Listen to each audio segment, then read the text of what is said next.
बोलो भक्तवत्सल भगवान की जय। भगवान की सब प्रकार की सेवा यदि एक जगह उसकी निपुणता का दर्शन करना हो तो वे पूज्य पाद श्री बक्सर वाले महाराज जी मकारार्थो जीवा सकल विधि कैंकर्य निपुण है। एक बार अपने राम गोरेदाऊ जी में 5 नंबर कुटिया में गए तो महाराज जी ऊपर वाली छत पर बैठे थे। सर्दियों का समय था, रामानंद जयंती का अवसर था। तो वो दाढ़ी मूछ बना रहे थे लीला के। कहां कहां से सब सामग्री ला करके मूछ और दाढ़ी बड़े बड़े अच्छे ढंग से बना रहे थे। हम कमा करते हुए गए, दर्शन किया तो हमसे बोले अब बैठे बैठे क्या करें। तो लीला के लिए ये दाढ़ी मूछ बना रहे महात्माओं के लिए, कोई लाल रंग की कोई पीले रंग की, जैसे उसमें आते हैं सब सामग्री मंगा के।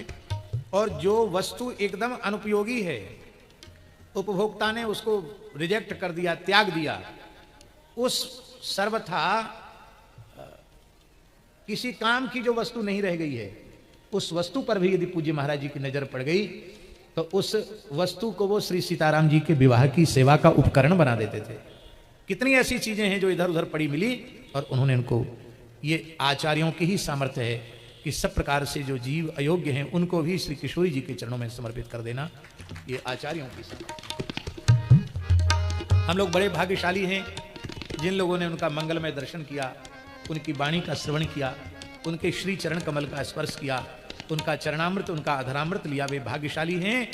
और आप अन्यथा न माने, जिन लोगों को दर्शन नहीं हुआ, जो सुन रहे हैं उनकी चर्चा और जो बक्सर में आए हैं, वे भी कम भाग्यशाली नहीं है, क्योंकि उनकी नजर भले ही मामा जी पर न पड़ रही हो, पर महाराज जी सबको अपनी नजर से निहार रहे हैं।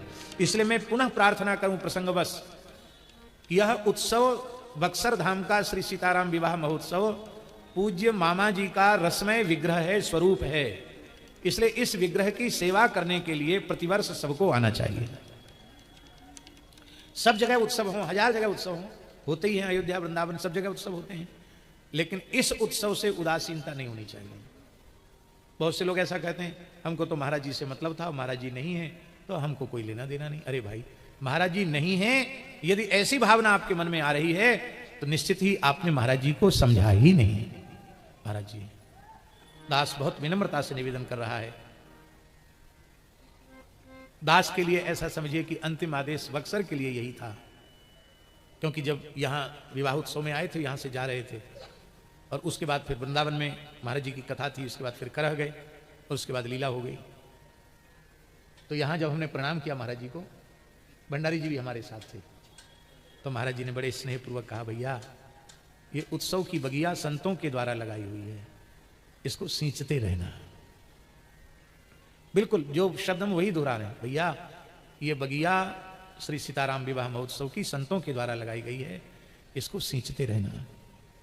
हम तो कहाँ सींच सकते हैं, हम किसी प्रकार से उपयोगी नहीं हैं, लेकिन फिर भी पूज्य महाराज जी के उस वचन का स्मरण करके कोई अपरिहार्य कारण हो जाए शारीरिक इस प्रकार का कि हम किसी विशेष परिस्थिति में ना आ पावे, वो बात अलग है, लेकिन तनिक भी शरीर में सामर्थ्य हो और भगवान योग बनावे तो हमारा भाव यह अवश्य रहता है कि प्रतिवर्ष श्री सीताराम विवाह महोत्सव में बक्सर में अवश्य आना ही है और सबको आना चाहिए, आना भी चाहिए और सबको सेवा भी करनी चाहिए। पूज्य महाराज जी कहते थे, पूछते थे बक्सर वाले महाराज जी, जो उत्सव के पहले से आकर के सेवा में लग जाए उस पर बड़े प्रसन्न होते थे, और जो ठीक उत्सव के समय में आए तो क्या कहते थे, बोलो क्या कहते थे? कहते थे मेहमान बन के आओगे कि सेवा करने उत्सव में, कहते थे कि नहीं कहते? तो मेहमान बन के नहीं आना है, यहां सेवा करने आना है, तन से, मन से, धन से, वचन से, जो जिसको जिस लायक भगवान ने बनाया है सबको यहां आकर सेवा करनी चाहिए। बाकी सब कार्य श्री महाराज जी के संकल्प से, श्री किशोरी जी की कृपा से चला है। इसमें दास की यह भावना है, कोई व्यक्ति अपने को निमित्त मानता है तो यह भी उसकी भूल है। वर्ता सर्वेश्वरी श्री किशोरी जी हैं, श्री महाराज जी हैं, श्री खाकी बाबा सरकार हैं, वो सब कर रहे हैं। हम लोगों को तो प्रसाद पाने का सौभाग्य यहाँ मिल रहा है, यहाँ निवास का सौभाग्य मिल रहा है, यही हम लोगों के सौभाग्य की बात है। बोलो भक्तवत्सल भगवान की जय। खींचे लगले गोड़ पीछे शंकर जी सकुचा के, चल लगले गोड़ पीछे शंकर जी सकुचा के, काग बुसुंडी कहिले तब इशारा से समझाए के काग भुसुंडी कहले तब इशारा से समझा के भेष बनवली पंडित जी के भेष बनवली पंडित जी के तो दीनी आशीर्वादी नहीं तो आए गए लेना। हाँ भेष बनवली पंडित जी को दीनी आशीर्वादी ना तो आए गए लेना। राउर भेद खुले के अवसर गुरु जी आए गए लेना। राउर भेद खुले के अवसर अवसर आए गए ना। भोला अवध नगरिया के आए गए ना। भोला अवध नगरिया में आई गई ना। चेला के सलाह गुरु गंभीर हो के लिए ले। चेला के सलाह गुरु गंभीर हो के लिहले। काछ ऐसन नाच ऊपर ध्यान झट से दिहले। काछ ऐसन नाच झट से ध्यान से धैले। मन ही मन में प्रभु के चरण प्रणाम निवेदन कई के झड़ी लगाई लेना। बचन से खुल के आशीर्वादी की लगाई लेना। बचन से खुल के आशीर्वादी झड़ी लगाई लेना। भोला अवध नगरिया में आए लेना। भोला अवध नगरिया में आई गई लेना। अब भोले बाबा आशीर्वाद दे रहे हैं चारों लाल जी के। जिया बबुआ नी के रहा सुयस जगत में जागे। जिया बबुआनी के राह सुयस जगत में जागे। चिरंजीव हो चारों बबुआ सुयस जगत में जागे। चिरंजीव हो चारों बबुआ सुयस जगत में जागे। मंगल और कल्याण होके नजर गुजर ना लागे। मंगल और कल्याण होके नजर गुजर ना लागे। इस आशीर्वाद को सुनकर माताएं प्रसन्न तो हुई, पर अति प्रसन्न परम प्रसन्न तब हुई जब बाबा ने कहा दुनिया ऊपर दुल्हन मिले। दुनिया ऊपर दुल्हन मिले। सुन के आशीर्वादी उलसाई गई लेना। चारों भैया और भैया के उलसाई गई लेना। भोला अवध नगरिया में आई गई लेना। भोला अवध नगरिया में आई गई लेना। माता जी ने कहा हमने सुना है आप हस्तरेखा विशेषज्ञ हैं। माता जी बोली आप थोड़ा हमारे चारों लाल जी का कुछ भूत भविष्य बतावें। भगवान शंकर ने बड़ी विनम्रता से कहा माता जी गुरु जी की कृपा है तो लाल जी का थोड़ा हाथ देख करके थोड़ा भविष्य बतावें। बोले बाबा बोले अवश्य बताऊंगा, पहले देख तो लूं, क्योंकि सामुद्रिक में केवल करतल और चरण तल ही नहीं देखे जाते, मस्तक से लेके चरण तक देखा जाता है। कौन सा अंग प्रत्यंग का लक्षण भी होता है कि नहीं होता है, केवल हाथ पैर की रेखा से थोड़ी होता है, पूरा अंग विज्ञान है।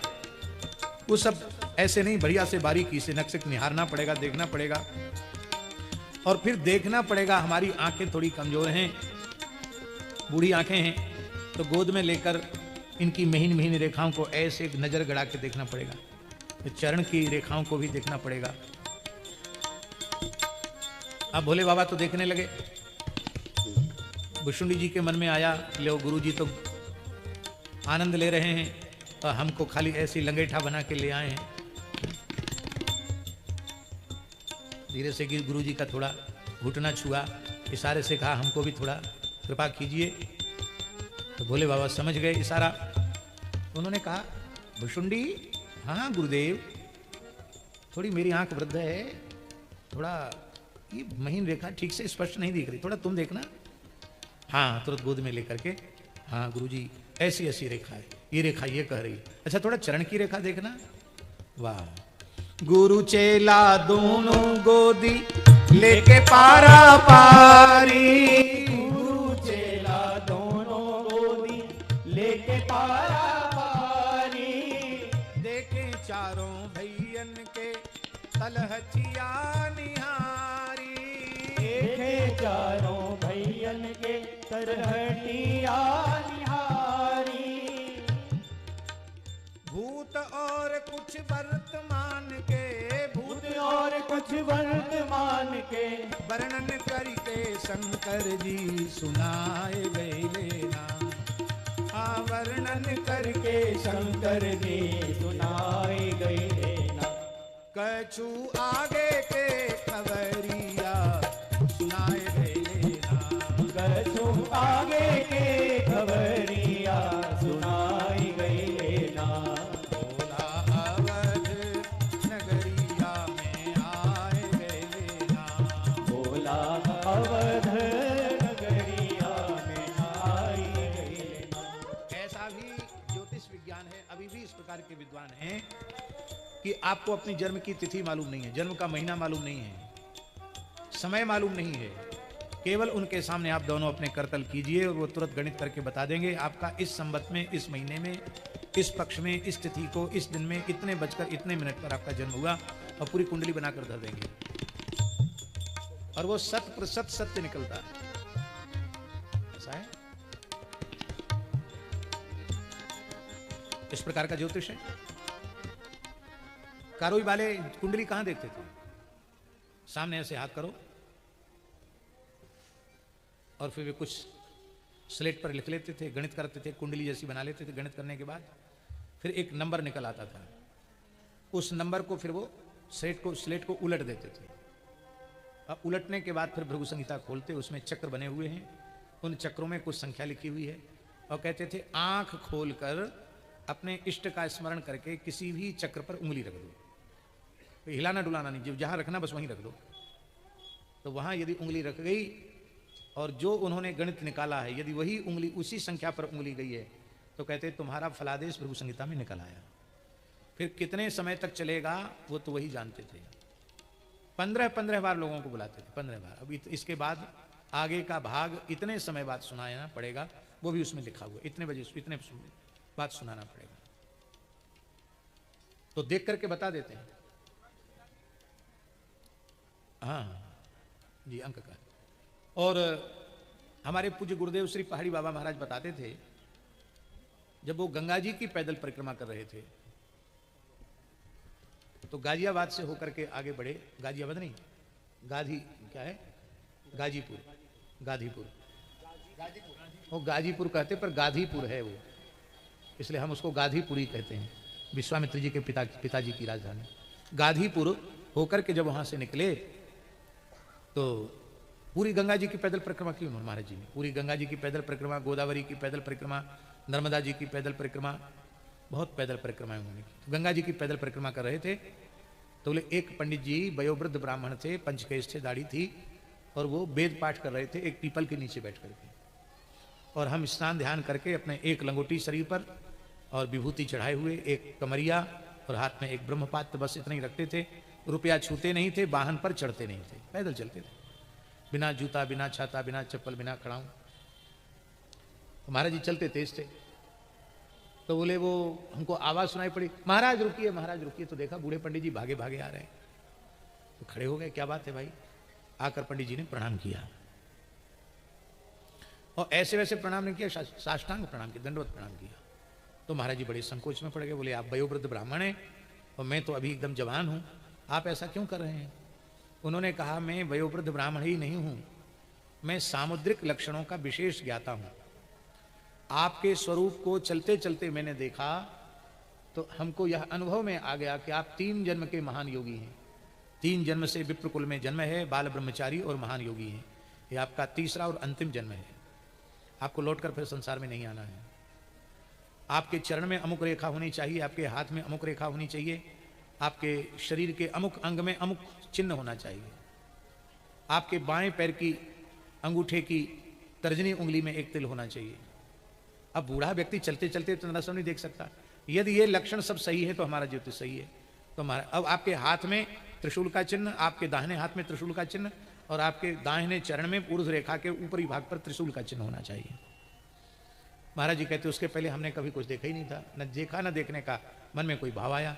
जब देखा तो सही सही वही सारे चिन्ह निकले। मैंने कहा पंडित जी आप हमको दंडवत कर रहे हैं, हमको तो आपको दंडवत करने की इच्छा हो रही है। बोले नहीं, हम चाहे जितने पंडित हों, पर हम महाराज जी गृहस्थ हैं और आप विरक्त साधु हैं। हम ब्राह्मण चाहे जिसको ऐसे प्रणाम नहीं करते हैं। आपको देख करके, आपको चलते देखकर, आपके शरीर के लक्षणों को देखकर हमने समझ लिया आप सिद्ध योगी पुरुष हैं। ये तो भोले बाबा हैं। इन्होंने तो कैसे जन्म हुआ, क्या क्या हुआ, सब इनको पहले से ज्ञात था, सब कुछ बता दिया। माताओं के मन में हुआ कि ये तो सब हो सकता है किसी से पूछ कर जान गए होंगे अयोध्या में आए हैं तो, कि चैत्र में रामनवमी के दिन जन्म हुआ, मध्याह्न में जन्म हुआ, ये तो सब ठीक है। आगे का कुछ भविष्य बतावें तो पता चले। भूत बता दिया, वर्तमान बता दिया, भविष्य बतावें तो पता चले। बक्सर वाला बाबा कब हूँ संग लेके गई हैं। बक्सर वाले बाबा कब हूँ संग लेके गई हैं। बोलो महर्षि विश्वामित्र जी महाराज की जय। बक्सर वाले बाबा की जय। बक्सर वाले बाबा कब हूँ संग लेके गई हैं। बक्सर वाले बाबा कब हूँ संग लेके गई हैं। विश्वामित्र बाबा कब हूँ संगे लेके गई हैं। विश्वामित्र बाबा कब हूँ संगे लेके गई हैं। असुरन के संहारी यज्ञ पूर्ण करवई हैं। असुरन के संहारी यज्ञ पूर्ण करवई हैं। लक्षण इन कर दुनिया ऊपर देखी के अंदर है तो बुझाई जइए ना। बबुआ पूर्ण अवतरिया बुझाई जइए ना। ओ बबुआ पूर्ण अवतरिया बुझाई गई है। इनके दिव्य गुणों को, लक्षणों को देखकर सबको समझ में आ जाएगा ये पूर्ण अवतारी हैं। बोला अवध नगरिया में आए गई ना। बोला अवध नगरिया में आई गई ना। बक्सर से भी आगे और पूरब ओरी गई है। बक्सर से भी आगे औरी पूरब और गई है। अहिल्या जी के तारी रघुवर कीरति कमई है। अहिल्या जी के तारी रघुवर कीरति कमई है। पैदल चल के गंगा जी के घाट पर नहई है तो नियराई रही है ना। कबले मिथिला नगरिया नियराई रही है ना। कब तक बबुआ के ससुररिया निगरियाई रही है ना। बोला अवध नगरिया में आई ना। बोला अवध नगरिया में आई गई ना।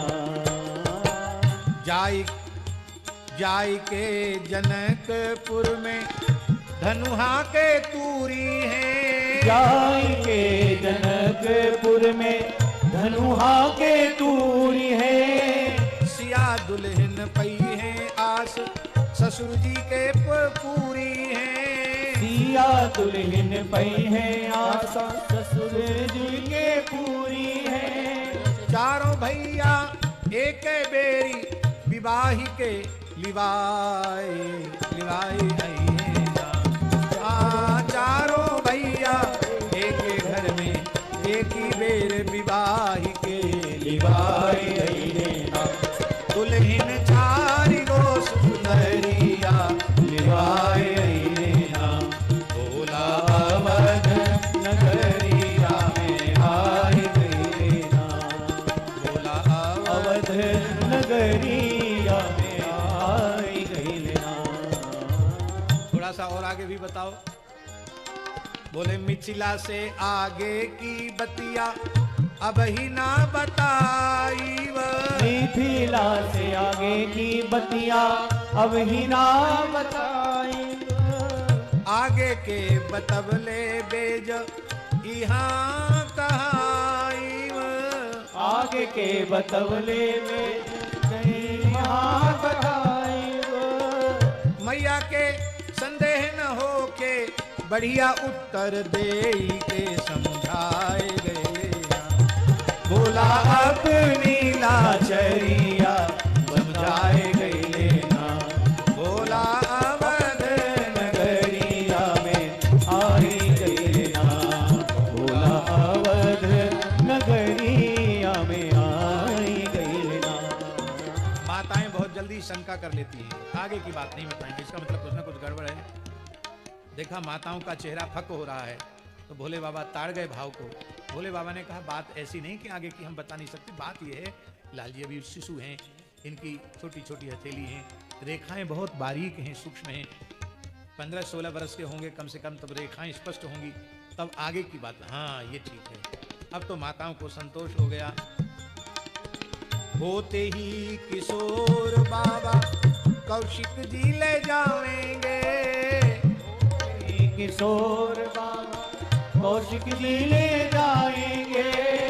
असुर संहार मुनि कारज समारी मग में गौतम तिया को तारेंगे। असुर संहार समारी गौतम तिया को तारेंगे।